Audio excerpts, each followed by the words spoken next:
ਵੀਰੇ 10 ਕਿਲੋ ਆਟੇ ਦਾ ਥੈਲਾ ਕਿੰਨੇ ਦਾ? 1200 ਰੁਪਏ ਦਾ ਜੀ। 1200 ਰੁਪਏ ਦਾ? ਹਾਂਜੀ।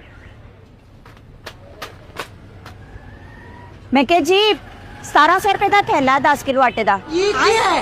हाँ जी है दुकानदार ना गल करावा करानी एक मिनट। 1700 का दसी बंदे मेरे नु 1700 का दसी।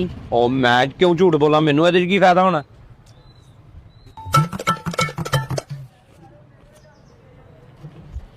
ਲੈ ਹੁਣ ਕਰਾ ਦੇ ਗੱਲ। आ लो कर लो गल। ਹਾਂਜੀ ਸਲਾਮ ਅਲੈਕੁਮ ਭਾਜੀ। ਉਹ ਭਾਜੀ ਹੁਣ ਮਹਿੰਗਾ ਹੋ ਗਿਆ ਜੇ, ਹੁਣ 1700 ਰੁਪਏ ਦਾ ਹੋ ਗਿਆ।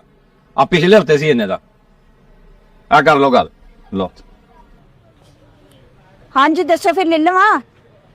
चलो ठीक है आटे का थैला दे दो भाजी 10 किलो आटे मैं दा। देना।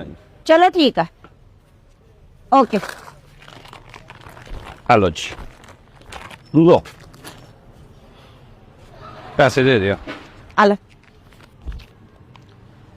बकाया 1000 रुपया दे रहे हो। किन्ने दा आटे का थैला? 1200 का। ते 200 तैनूं पहले दिता।